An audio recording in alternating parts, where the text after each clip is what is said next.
sinilah Huo Yuhao menunjukkan kecerdasannya. Pertanyaannya sangat tepat, jadi dia tidak membangkitkan kecurigaan wanita itu. Setelah beberapa tawar-menawar, Huo Yuhao dapat menyewa, dengan harga selangit, sebuah kapal kargo yang panjangnya 150 meter, yang dapat membawa barang-barang senilai 10.000 kilogram. Kapal kargo ini dilengkapi dengan 10 meriam jiwa kelas 3, yang diawaki oleh 10 insinyur jiwa kelas 3. Itu tidak murah. Secara total, Huo Yuhao harus membayar 400-500 koin jiwa. Huo Yuhao membayar sepertiga deposit di muka. Dia akan memuat barang-barangnya setelah 1 minggu. Dia menyimpan kwitansi dan mulai meninggalkan perusahaan pengiriman Sun Moon Harbor bersama Nan Qiuqiu. Ekspresi kegembiraan muncul di matanya. Persiapannya bagus. Namun, tidak lama setelah dia meninggalkan gedung, dia dihadang oleh beberapa pria.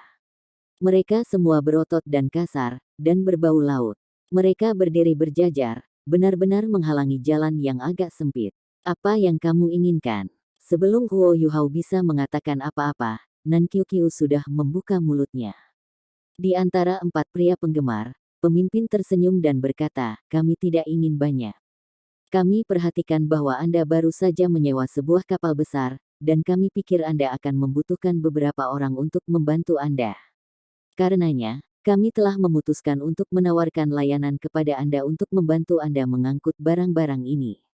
Bagaimana dengan itu? Petik 2. Sementara dia sepertinya bertanya, nadanya tidak terdengar. Huo Yuhao berkata dengan jelas, tidak perlu. Kami memiliki cukup banyak pria. Jangan menemukan masalah dengan kami didukung oleh kamar dagang utama. Petik 2. Pemimpin itu tertawa dan berkata, jadi bagaimana jika Anda didukung oleh kamar dagang? Kami anak buah Bluebird. Pernahkah Anda mendengar tentang dia? Petik 2. Bluebird. Huo Yuhao dan Nan Qiuqiu secara alami tidak tahu siapa dia. Mereka saling memandang. Nan Qiuqiu tampak tercengang, tapi mata Huo Yuhao segera diselimuti ketakutan. Kamu laki-laki Bluebird. Apa yang kamu inginkan? Orang yang bertanggung jawab merasa puas dengan reaksi Huo Yuhao ketika dia berkata, ayo cari tempat yang tenang untuk berbicara. Saat dia mengatakan itu, mereka bertiga maju-maju dengan mengancam, mengelilingi Huo Yuhao dan Nan Qiuqiu. Huo Yuhao tampak ketakutan, tetapi tangan kanannya meraih lengan Nan Qiuqiu dengan erat, menghentikannya dari bertindak gegabah. Mereka digiring ke gang sepi dan kosong oleh para lelaki besar ini. Begitu mereka sampai di gang, pemimpin itu berkata sambil melirik, anak muda, sepertinya Anda tahu tentang Bluebird. Tidak ada lagi yang bisa dikatakan. Demi keamanan barang Anda harus membayar tol. Sebagai orang Bluebird, kami akan mengikuti aturan. Kami tidak ingin banyak dari Anda, hanya sepertiga dari nilai barang Anda. Saat Anda memuatnya ke kapal nanti, kami akan turun untuk melakukan perkiraan. Dengan turun hari ini, kami memastikan Anda mengetahui kehadiran kami. Pada saat yang sama, kami memberi Anda kesempatan. Itu hanya formalitas. Saat dia mengatakan ini, dia mengulurkan tangan kanannya dan menggosok ibu jari, jari telunjuk, dan jari tengah bersamaan. Ketakutan dengan cepat memudar dari wajah Huo Yuhao saat dia melepaskan tangan Nan Qiuqiu. Qiuqiu, aku tahu kamu telah berusaha menahannya sepanjang hari. Ini kesempatanmu. Orang-orang ini bajak laut. Hancurkan mereka secara manusiawi, dan usahakan tetap bersih. Petik 2. Setelah dia mengatakan itu, dia segera mulai berjalan pergi. Bajingan, kamu pikir kamu mau kemana? Teriak salah seorang lelaki pemberani. Dia sudah berusaha meraih Huo Yuhao. Namun, pada saat ini, sinar cahaya merah muda keluar dari sebelah Huo Yuhao. Itu mendarat pada pria itu, yang pingsan sebelum dia bahkan bisa berteriak. Dengan kultivasi Huo Yuhao dan kekuatan spiritual, dia sudah melihat bahwa dari 4 orang penyihir itu, hanya pemimpinnya yang adalah petinggi jiwa 20 peringkat. Sisanya hanya pria normal yang sedikit lebih berotot. Bajak laut kekaisaran bulan matahari. Bagaimana mereka bisa menjadi baik? Ada semburan kutukan, tangisan, dan dengusan datang dari belakangnya, yang berhenti sangat cepat. Sebelum Huo Yuhao bahkan bisa berjalan keluar dari gang, dia bisa mencium aroma parfum dari belakangnya. Nan Qiuqiu membersihkan tangannya dan berkata dengan sedih, tidak menyenangkan, mereka semua terlalu lemah. Ini tidak memuaskan saya. Kamu memang orang yang licik, menipu mereka di sini sebelum menyerang. Petik 2. Huo Yuhao berbalik untuk menatapnya, dan mendesis, Qiuqiu, tumbuhkan otak. Apakah Anda ingin membunuh mereka di tempat terbuka? Bukankah itu mengungkap siapa kita? Ayo kembali. Petik 2. Dia senang dengan bagaimana Nan Qiuqiu menanganinya. Cahaya pemusnahan memusnahkan lebih dari sekedar kekuatan jiwa. Gang itu bersih, dan tanpa jejak perkelahian. Tanda pisah. Dia tidak buru-buru pergi, tetapi malah tinggal satu malam di kota Seajoy. Pagi berikutnya, tepat ketika langit cerah, Tang Sek melanjutkan perjalanan mereka. Kali ini, mereka tidak terbang. Huo Yuhao menyatakan bahwa mereka tidak akan melanjutkan perjalanan mereka melalui udara. Kekaisaran Sun Mun memiliki alat jiwa tipe pengawasan paling banyak dari semua negara di benua. Setiap kota dijaga oleh mereka, dan mereka bahkan mungkin menanam beberapa di hutan belantara. Dengan kekuatan mereka akan membutuhkan sekitar 2 hari untuk mencapai tujuan mereka melalui darat. Sunrise City, tempat Sandera disimpan, terletak di selatan Kekaisaran Sun Mun. Mereka mengambil jalan memutar agar tidak mengekspos identitas mereka. Mereka melanjutkan perjalanan mereka, tetapi tidak melakukan perjalanan dari jalan yang dipukuli. Sebaliknya, mereka pergi melalui jalan utama, dan mereka bergerak maju dengan kecepatan penuh. Setiap kali mereka bertemu wisatawan lain, Huo Yuhao akan menggunakan imitasi untuk membuat mereka tidak terlihat. Dengan demikian mereka dapat membypass traveler lain tanpa diketahui, dan tanpa melambat. Ketika mereka bergerak maju, mereka tidak menemui kesulitan apapun. Tanda pisah, tanda hubung. Saat Tang Sek bergerak cepat menuju Sunrise City, sekelompok tamu tak diundang lainnya muncul di dekat perbatasan Kekaisaran Sun Mun. Penatua Suan terbang di garis depan, Penatua Song di sebelahnya. Dengan mereka berdua memimpin, mereka diikuti oleh para penatua lainnya, serta Dekan Akademi Shrek, Yan Shaoze, dan Wakil Dekan Departemen Alat Jiwa, Qian Duoduo. Meskipun hanya ada 8, kekuatan gabungan mereka hampir tidak pernah terjadi sebelumnya dalam sejarah. Qian Duoduo baru-baru ini naik ke peringkat 95, dan secara resmi menjadi Douluo Transcendent. Oleh karena itu, dapat dikatakan bahwa 8 dari mereka adalah Douluo Transcendent. Kekuatan gabungan mereka bahkan lebih tinggi daripada ketika mereka terakhir mengambil tindakan selama turnamen. Xuanzi, apakah kita benar-benar perlu melakukan ini? Ini sepenuhnya melanggar aturan, Penatua Song berkata dengan suara rendah, mengerutkan kening. Penatua Xuan tersenyum dan berkata, jadi, tindakan Kekaisaran Sun Mun adalah sah. Setelah turnamen Master Jiwa Pemuda Elit-Elit, mereka menghentikan begitu banyak anggota tim dari berbagai tim, dan bahkan menahan dan memenjarakan beberapa dari mereka. Itu juga melanggar aturan. Petik 2. Penatua Song menghela nafas dan berkata, Kekaisaran Sun Mun melakukan dosa besar. Aku takut tuan-tuan roh jahat. Penatua Suan menggelengkan kepalanya dan berkata, mereka tidak berani. Dalam hal insinyur jiwa dan kekuatan keseluruhan, Kekaisaran Jiwa Surgawi dan Kekaisaran Bintang Luo lebih lemah dari Kekaisaran Sun Mun. Namun, dalam hal tuan jiwa saja, mereka tidak takut. Kecuali jika penguasa jiwa jahat mencari maut, atau menggunakan semua kekuatan mereka tidak akan berani melakukan apapun. Ayo pergi. Jika kita tidak membuat keributan, apa yang bisa Yu Hao lakukan? Dia seharusnya berada di Kekaisaran Sun Mun sekarang. Petik 2. Bagaimana kamu bisa menyetujui Huo Yuhao mengambil bagian dalam operasi ini? Penatua Song bertanya. Penatua Suan melambaikan tangannya dengan acuh tak acuh. Lagu lama, jangan terlalu terpaku pada masa lalu. Yuhao tampaknya sangat berbeda sekarang. Selain itu, rencana tentara tertinggi tidak seharusnya menaikkan bunga di rumah kaca, kan? Jika dia tidak mengalami kesulitan, bagaimana dia bisa memperbaiki dirinya sendiri? Selama kita membuat keributan yang cukup besar, dia seharusnya aman. Petik 2. Baiklah, Penatua Song setuju dengan anggukan enggan.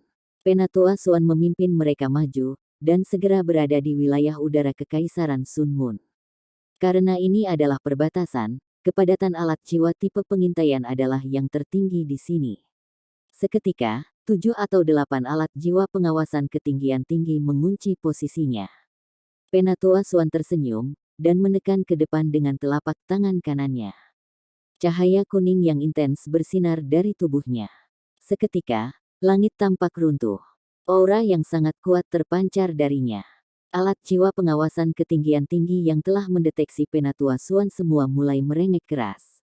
Bahkan ketika mereka merasakan kekuatan target mereka, mereka semua terpengaruh olehnya. Alat jiwa pengawasan ketinggian tinggi dibangun di atas dasar botol susu Sealet, yang memberi mereka kekuatan jiwa yang cukup untuk menghabiskan waktu yang lama di udara. Namun, karena fluktuasi kekuatan jiwa Penatua Swan terlalu kuat, itu menyebabkan kekuatan jiwa dalam botol susu Sealet bereaksi negatif. Bang! Kembang api yang mempesona meledak di dekatnya. Bang, bang, bang, bang, bang, bang, bang, serangkaian ledakan, disertai dengan kembang api merah mencolok, mengikuti yang pertama dengan cepat. Setelah 1 atau 2 napas, semua alat jiwa pengawasan ketinggian tinggi dalam radius 2,5 km diledakkan oleh kekuatan jiwa besar Penatua Swan. Setelah Penatua Swan melakukan itu, sisanya mulai bertindak juga. Dengan kekuatan Douluo Transcendent mereka tidak membutuhkan alat jiwa tipe terbang untuk terbang.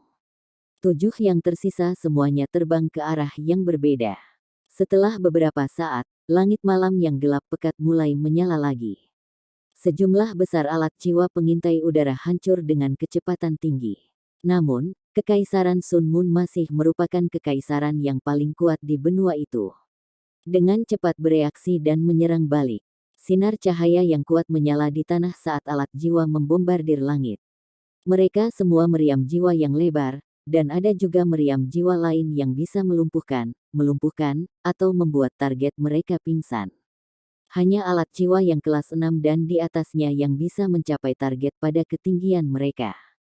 Seketika, seluruh langit diterangi oleh cahaya yang terang dan mencolok. Sinar cahaya dari meriam jiwa seperti hutan kematian yang menyelimuti segalanya. Menghadapi formasi ini, bahkan Douluo yang bertitel biasa akan panik, dan mencoba melarikan diri secepat yang dia bisa. Namun, tidak peduli seberapa kuat pertahanan Kekaisaran Sun Moon, mereka tidak dirancang untuk menahan Transcendent Douluo.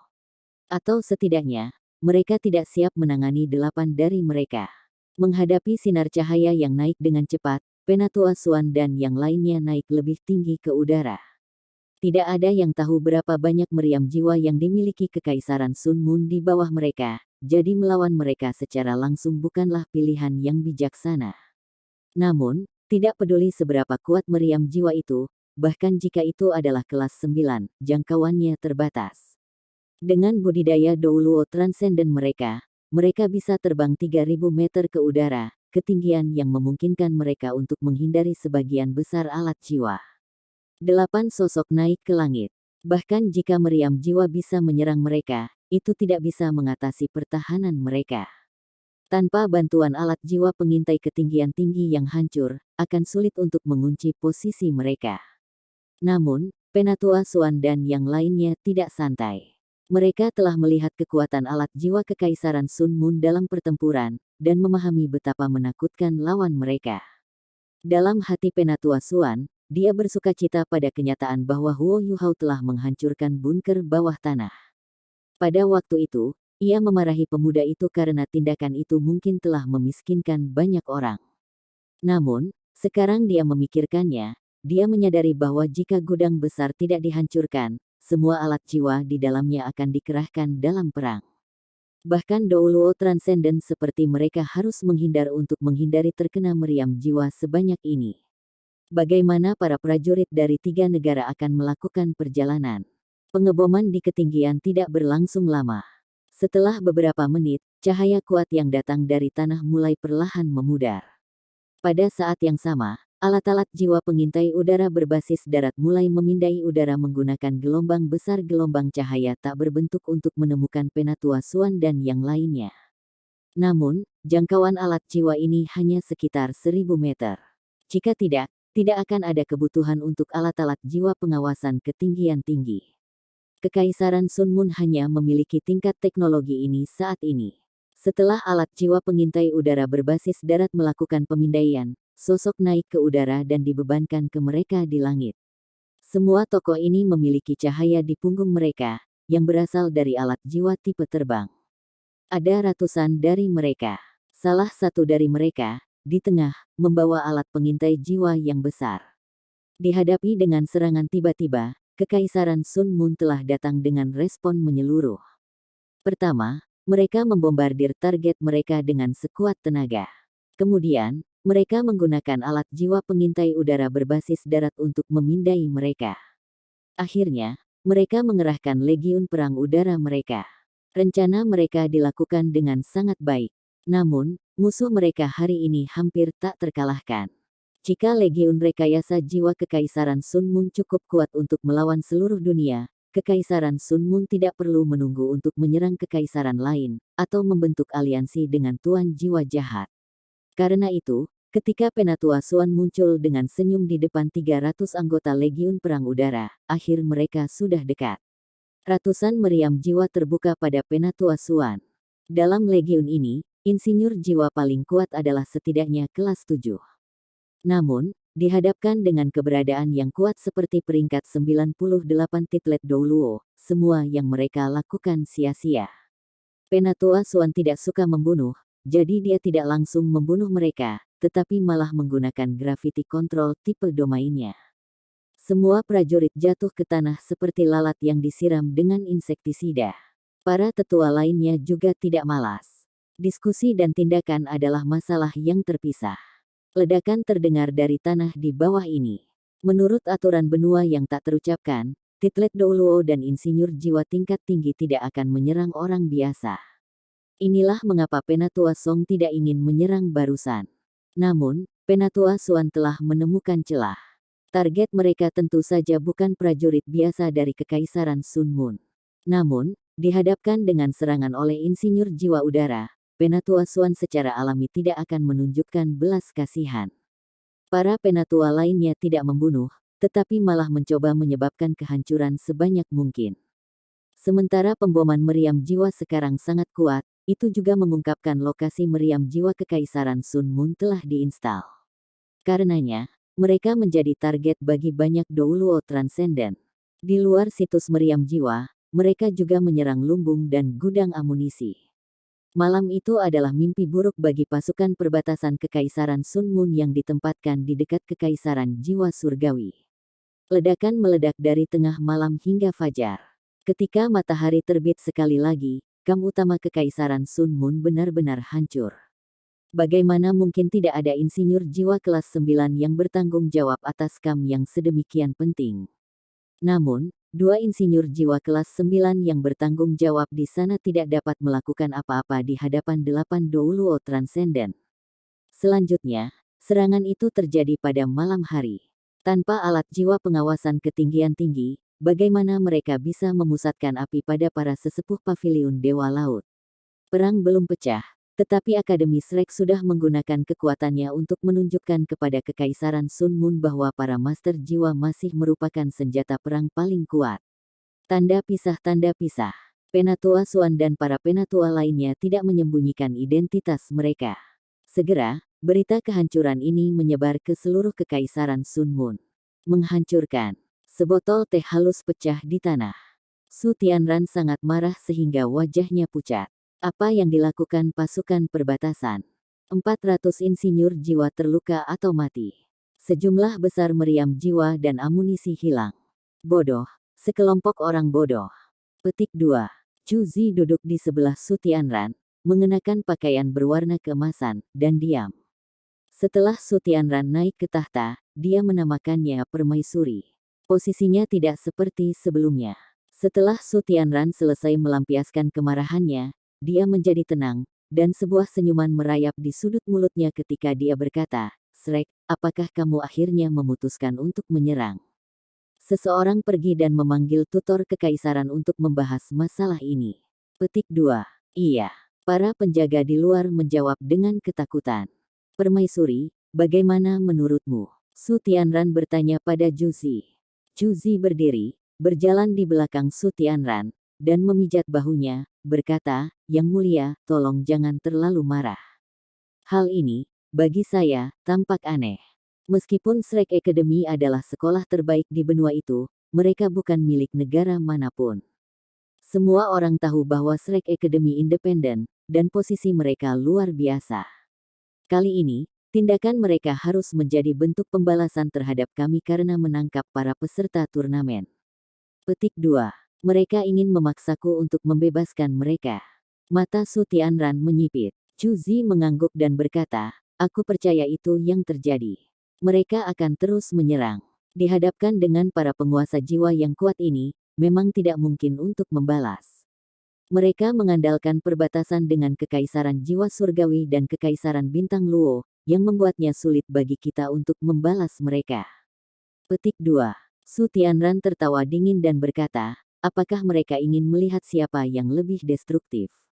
Dalam hal itu, tidak ada yang bisa mengalahkan Tuan Jiwa Jahat. Karena mereka ingin melepaskan kehancuran, aku juga akan melakukannya. Mari kita lihat siapa yang akan retak terlebih dahulu." Petik 2. Chu Zi menggelengkan kepalanya dan berkata, "Tidak, Yang Mulia, Anda tidak bisa melakukan itu. Kami belum siap. Jika kita melakukan itu, kita akan memprovokasi perang lebih cepat dari jadwal. Sementara Gereja Roh Kudus kuat, mereka tidak dapat melawan semua penguasa jiwa dari 3 negara asli di benua itu. Ini mungkin jebakan yang ditetapkan oleh lawan kita. Jika Gereja Roh Kudus menderita kekalahan besar, itu tidak akan ada gunanya bagi kita." Petik 2. Su Tianran pada akhirnya adalah pemimpin yang licik. Baru saja, kemarahan membuatnya kehilangan alasannya, tapi dia perlahan-lahan tenang dan menepuk tangan Chu Zi. "Denganmu sebagai permaisuriku, aku memang diberkati. Katakan padaku, apa yang harus kita lakukan?" Petik 2. Aura pembunuh melintas di matanya ketika dia berkata, "Yang Mulia, Kekaisaran kita masih memiliki persediaan meriam stasioner kelas 9. Ada beberapa yang bisa menembak ke langit, kan?" Petik 2. Mata Su Tianran berbinar ketika dia berkata, "Apakah kamu mengatakan kita harus mengintimidasi mereka?" "Iya. Bunuh 1 untuk menakuti 100. Ini akan mencegah mereka menjadi begitu sombong. Ada beberapa master jiwa yang belum merasakan kekuatan meriam jiwa stasioner kelas 9. Petik 2. Tanda pisah. Angin sepoi-sepoi yang jelas bercampur dengan aroma alam. Serangga dan burung berkicau di hutan, dan sinar matahari mengalir turun, memancarkan sinar redup yang tidak bisa menembus dedaunan tebal. Di bawah sebatang pohon yang begitu luas sehingga dibutuhkan setidaknya 10 orang untuk mengelilinginya, kata seseorang. Rambut panjangnya yang berwarna biru pucat menggantung longgar di belakang punggungnya. Saat dia duduk, rambutnya menyentuh tanah.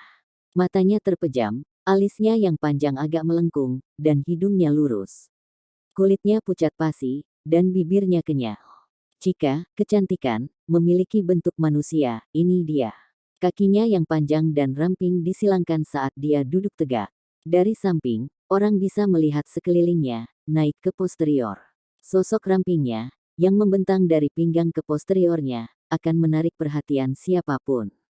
Meskipun matanya terpejam, dia memancarkan aura sedingin es yang menghalangi sebagian besar binatang buas dan pria mendekatinya. Jika seseorang dapat merasakan aura di dekatnya, orang akan menyadari bahwa selain burung dan serangga, tidak ada hewan besar. Ini adalah salah satu tempat paling misterius dan berbahaya di benua Douluo. Master Jiwa menyebutnya tempat pembantaian, karena itu adalah wilayah inti dari hutan Great Stardow. Bagi manusia, ini adalah tempat yang mematikan. Bahkan Douluo Transcendent tidak akan berani datang ke tempat ini tanpa persiapan, karena setengah dari 10 binatang buas besar dari benua Douluo tinggal di sini. Mereka masing-masing memiliki kemampuan luar biasa, dan sama cerdasnya dengan manusia. Selain itu, mereka juga bisa memerintahkan banyak binatang jiwa yang kuat di dalam Great Stardow Forest. Biasanya, 100.000 tahun jiwa binatang setara dengan Titlet Douluo. Dalam hal kekuatan, itu tergantung pada keterampilan bawaan dari jiwa-jiwa individu, seperti bagaimana itu tergantung pada keterampilan jiwa dan jiwa bela diri dari Douluo berjudul Begitu binatang buas menembus kemacetannya dan mencapai tingkat budidaya 200.000 tahun, kekuatannya dapat menyaingi Douluo Transcendent. Setiap 100.000 tahun setelah itu akan menjadi masalah hidup dan mati bagi binatang buas. Tidak diragukan lagi, setiap kali jiwa binatang mengatasi ujian mematikan seperti itu, kekuatannya akan meningkat secara eksponensial. Itu seperti ketika Huo Yuhao pertama kali bertemu Permaisuri Es. Kekuatan menakutkan dari Ice Empress sudah cukup untuk bertarung dengan Douluo peringkat 97. Di utara yang ekstrim, bahkan seseorang sekuat Penatua Suan mungkin tidak mampu mengalahkannya. Di antara 10 binatang buas besar, bagaimanapun, Permaisuri Es hanya peringkat ke-7. Adapun Permaisuri Salju, alasan mengapa ia mulai mundur dan hampir hancur sendiri di dalam Huo Yuhao adalah karena kekuatannya sendiri terlalu kuat. Setelah binatang buas menembus penghalang 500.000 tahun, itu akan sekuat Douluo utama. Dengan kata lain, Permaisuri Salju sekuat Kaisar Naga Douluo, Long Xiaoyao. Jika dia bertemu dengannya di ekstrim North, Long Xiaoyao tidak akan berani melawannya secara langsung. Di dunia binatang buas, termasuk Permaisuri Salju, 5 dari 10 binatang buas besar sekuat Ultimate Douluo. Mereka semua memegang posisi kuat. Secara alami, mereka adalah 5 besar dari 10 binatang besar buas. Pada saat ini, di wilayah inti dari hutan Great Stardow, Slaughtering Grounds, hidup yang pertama, keempat, kelima, keenam, dan kedelapan dari 10 makhluk besar Savage. Mereka memerintah semua makhluk jiwa lainnya. Untuk hidup di tempat penyembelihan, seseorang harus memiliki kultivasi setidaknya 100.000 tahun. Oleh karena itu, ini adalah tempat teratas untuk Transcendent Douluo untuk mencari petualangan. Begitu seseorang mencapai tingkat Douluo Transcendent, dia tidak akan membutuhkan cincin jiwa lagi. Namun, penting untuk diingat bahwa pembunuhan binatang jiwa berusia 100.000 tahun tidak hanya akan menelurkan cincin jiwa 100.000 tahun, tetapi yang lebih penting, itu akan menghasilkan tulang jiwa 100.000 tahun yang membawa 2 keterampilan jiwa. Bagi tuan jiwa, emas dan kekayaan bukanlah apa-apa. Namun, berapa banyak orang yang bisa memiliki ke-6 tulang jiwa? Begitu seorang Douluo Transcendent memiliki tulang jiwa binatang buas jiwa 100.000 tahun, kekuatannya akan mengalami lompatan kualitatif. Oleh karena itu, banyak Douluo Transcendent mengunjungi tempat pembantaian. Beberapa dari mereka bahkan membunuh beberapa ratus ribu jiwa-jiwa. Pada akhirnya, ini membuat marah para pemimpin binatang buas di hutan Great Stardow. Mereka meluncurkan gelombang binatang yang mengerikan yang belum pernah terjadi sebelumnya, menargetkan Shrek City. Itu menakutkan semua tuan jiwa. Meskipun kota Shrek mampu menghentikan gelombang binatang penyerbu dengan bantuan banyak murid dari Akademi Shrek, serta Sekte Tubuh, manusia akhirnya berkompromi. Akademi Shrek memimpin total 27 gelar Douluo dengan menjanjikan, atas nama semua manusia, selama 100.000 tahun jiwa buas tidak meninggalkan tempat pembantaian, manusia tidak akan memasukinya. Hanya pada saat itulah para pemimpin jiwa binatang tenang dan mengakhiri gelombang binatang buas mereka yang merusak dan kehancuran yang ditimbulkannya. Sejak saat itu, tempat pemotongan hewan di hutan Great Stardow menjadi zona terlarang bagi manusia. Tidak ada seorang pun manusia dapat ditemukan di sana. Binatang buas dengan budidaya lebih dari 100.000 tahun semuanya tertidur lelap. Mereka mengumpulkan energi mereka dan bersiap untuk menerobos malapetaka berikutnya. Di bawah latar belakang ini, di Slaughter Grounds yang dipenuhi aura spiritual, duduk seorang wanita. Bagaimana mungkin adegan ini tidak mengejutkan?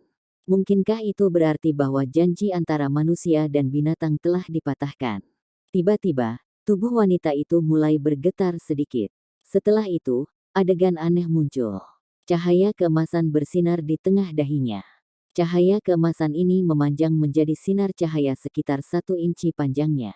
Sinar emas kemudian terbelah menjadi 2, dan berubah menjadi mata emas, yang memandang ke langit malam yang tak berujung.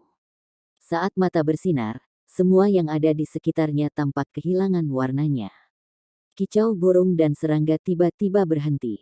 Seolah-olah mata adalah satu-satunya yang hidup, dan menghakimi segalanya sebelum itu. Mata itu memandang ke kejauhan, dan perlahan-lahan mulai beriak dengan jelas. Gelombang cahaya keemasan lembut mulai menyebar dari tubuh gadis itu. Cahaya menyala, dan gadis itu mulai bergerak. Dia berdiri, dan saat dia melakukannya, tubuhnya yang ramping dan ramping menjadi lebih memikat. Mata emas di dahinya sekarang tertutup, tetapi matanya yang biru pucat, sedikit dikaburkan oleh bulu matanya yang panjang, langsung terbuka. Matanya tampak berkaca-kaca ketika dia bergumam pada dirinya sendiri, "Kenapa? Kenapa aku tidak bisa melupakannya? Saya mengendalikan kekuatan takdir, tetapi saya tidak bisa mengendalikan nasib saya sendiri. Ironi apa ini? Nasibnya, mengapa dia?" Petik 2. Pada saat ini, tatapan bingung di matanya berubah menjadi panik. Seluruh kondisi mentalnya tampak berbeda saat dia memancarkan aura yang sama sekali berbeda. Dia mulai mondar-mandir, dan aura dari tubuhnya menjadi semakin tidak stabil. Wajah mungilnya panik, lalu marah, lalu tegas, dan kemudian melunak. Perubahan konstan dalam ekspresi wajahnya mencerminkan kekacauan di dalam hatinya. Akhirnya, dia menggertakkan giginya dan melihat kanopi tebal di atas kepalanya. Dia menarik napas dalam-dalam dan berkata, "Aku akan pergi, aku harus pergi. Saya tidak bisa dikaburkan oleh takdir. Saya ingin membantunya mengubah nasibnya, dan nasib saya juga. Aku ingin bertarung untuk kesempatan yang satu ini." Petik 2. Dia berhenti bergumam pada dirinya sendiri. Tiba-tiba, dia melompat dan menembus dedaunan tebal seperti peluru meriam emas. Dia terbang ke udara, hanya menyisakan aroma yang tersisa di hutan. Tanda pisah. Sunrise City. Dengan pengembangan alat jiwa yang terus-menerus, semakin banyak alat jiwa tingkat rendah mulai memasuki kehidupan sehari-hari masyarakat umum Kekaisaran Bulan Matahari.